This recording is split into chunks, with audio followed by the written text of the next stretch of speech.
Maria Chen stood in her climate-controlled garage at 2:47 a.m., staring at her $400,000 Ferrari SF90 straight-aisle like it had personally betrayed every dream she'd ever fought for.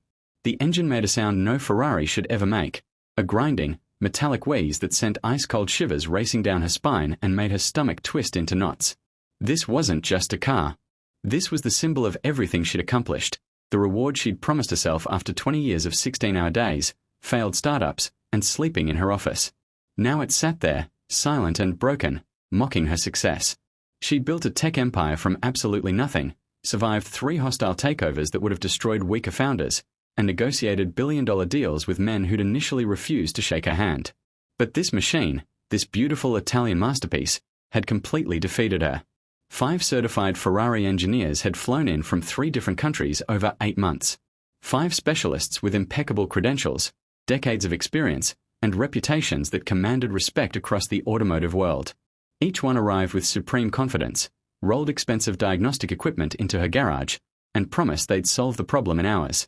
Each one ran comprehensive computerized diagnostics that generated hundreds of pages of data. Each one replaced parts with components flown in overnight from Maranello. Each one adjusted sensors, recalibrated systems, and charged her an absolute fortune. And each one failed spectacularly. The car sat silent and broken for 8 agonizing months while she drove a rental Toyota Camry to board meetings, the humiliation burning through her chest every single day. Her competitors whispered. Her investors raised eyebrows. The woman who'd revolutionized cloud computing couldn't get her Ferrari fixed. The irony was suffocating. She'd spent over $200,000 on repairs alone, half the car's original value, and still it refused to start. The engineers spoke in technical language she couldn't penetrate, blamed phantom electrical gremlins, suggested increasingly expensive solutions, and ultimately admitted defeat with apologetic shrugs. One even suggested she sell it for parts. Then Carlos Mendez walked into her garage on a humid Tuesday afternoon. He wasn't from Ferrari's elite service team or any prestigious European workshop. He was a 63-year-old mechanic who ran a small, cramped shop wedged between a laundromat and a bodega in Newark, New Jersey. Her assistant's uncle had mentioned him almost apologetically, like he knew it was ridiculous to suggest. Maria almost laughed him out the moment she saw him. No designer work clothes, no sleek laptop or tablet full of sophisticated diagnostic software, no team of assistants, no air of European refinement. Just deeply weathered hands that told stories of decades under hoods, a toolbox so old and battered it looked like it had survived a war, and work boots held together with duct tape. Carlos didn't ask for the service records or the detailed reports from the previous engineers. He didn't plug in any equipment or request the Wi-Fi password for his diagnostic tools. He simply walked up to the Ferrari, his footsteps slow and deliberate, and opened the hood with the gentle care of someone greeting an old friend. Then he did something that made Maria's perfectly shaped eyebrows shoot up in disbelief. He leaned forward, pressed his right ear directly against the cold engine block, and closed his eyes. Complete silence filled the garage. Maria held her breath, wondering if she'd just let a crazy person touch her Ferrari. 30 seconds passed. Then 45. Carlos stood perfectly still, his weathered face peaceful and concentrated, like he was listening to a symphony only he could hear. Finally, he straightened up, nodded to himself 3 times, and walked back to his ancient pickup truck parked in a circular driveway without saying a single word. Maria exchanged confused glances with her assistant, Jessica, who looked equally baffled. Was he leaving? Had he given up in 30 seconds? But Carlos returned carrying a simple rubber mallet, the kind you'd buy at any hardware store for $12. He walked to a specific point on the passenger side of the chassis, a spot that seemed completely random to Maria's eyes, and positioned himself carefully. Then he struck that exact point 3 times with the mallet. Not hard enough to damage anything, but with precise, measured force. Each strike rang out in the quiet garage like a bell. "Start it," Carlos said quietly, his voice carrying the calm confidence of absolute certainty. Maria felt her heart hammering against her ribs. This was insane. 5 engineers with advanced degrees and cutting-edge technology had failed, and this man with a rubber mallet thought he'd fixed it? But something in his eyes stopped her from arguing.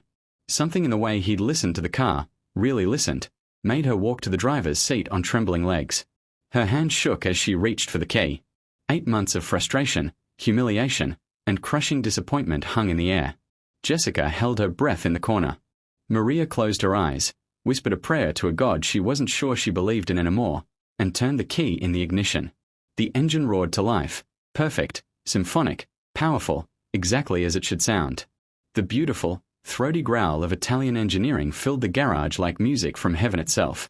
Maria sat completely frozen behind the steering wheel, her fingers still gripping the key, unable to process what had just happened. The Ferrari's engine purred beneath her like a contented lion, every cylinder firing in perfect harmony, the dashboard lighting up with healthy green indicators instead of the angry red warnings that had haunted her for months. Her mind raced through calculations trying to make sense of reality. 8 months of waiting. 5 world-renowned engineers with encyclopedic knowledge of Ferrari systems.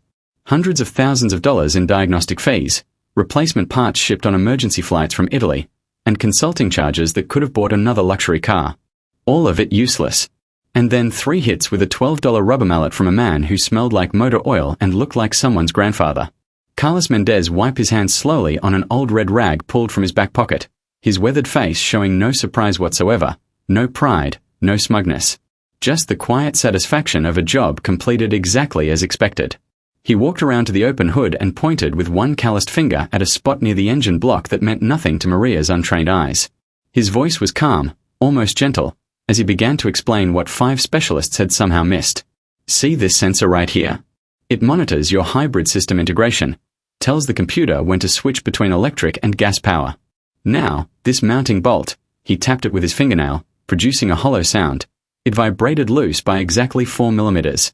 Not enough to fall out, not enough to see with your eyes if you're not looking for it specifically, but enough to create a microscopic gap. That gap made the sensor move just slightly, maybe a fraction of a hair's width, and it started sending false readings to your computer system. The computer thought your entire engine was catastrophically failing, like someone was screaming fire in a crowded theater when there was just a candle burning. So it shut everything down to protect itself. Maria climbed out of the car, her legs unsteady, and stared at the tiny bolt Carlos indicated. Something so small had caused this nightmare? Jessica moved closer, her phone already recording Carlos's explanation. This was unbelievable. Carlos continued, his teaching voice patient and clear like he'd explained similar problems 1,000 times before. Every engineer who came here trusted their computers completely. Their diagnostic machines screamed catastrophic engine failure, showed them error codes that pointed to major system breakdowns, and they believed the screens without question. They replaced your fuel injectors, your spark plugs, entire sensor arrays, even rebuilt part of your transmission, all perfectly good parts that didn't need replacing. But none of them did the simplest thing first. None of them touched the car with their actual hands to feel for loose connections. None of them put their ear to the engine to listen for what it was really saying. They forgot that computers only know what sensors tell them, and if a sensor's lying because a bolt worked loose, the computer will lie too. Sometimes the most sophisticated systems fail because everyone's looking at screens instead of listening to the machine itself.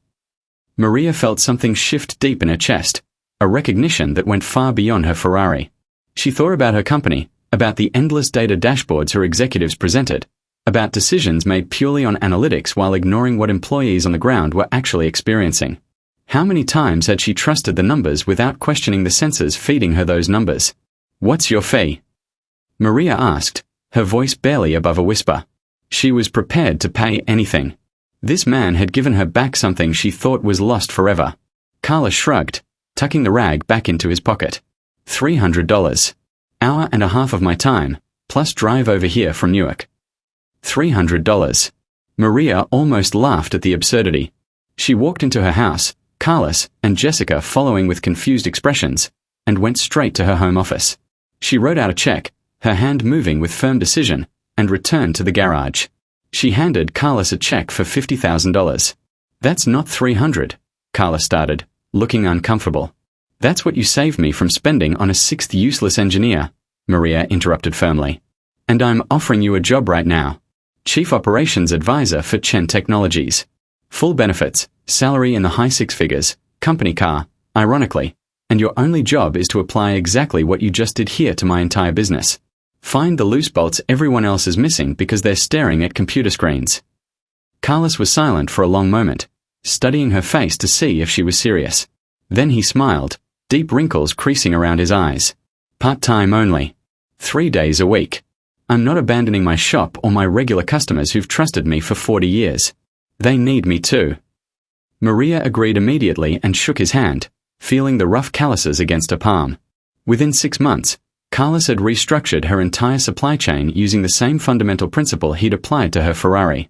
He walked through factories, listened to assembly line workers instead of just reading efficiency reports, touched equipment to feel vibrations that sensors missed, and identified dozens of small problems that had cascaded into major operational failures. Her company's efficiency increased by 41%. Production costs dropped by 23%. Employee satisfaction soared because someone finally listened to them. The 5 Ferrari engineers? They're still somewhere in expensive workshops, analyzing data streams and wondering how they missed what a 63-year-old mechanic with a rubber mallet heard in 30 seconds of silence.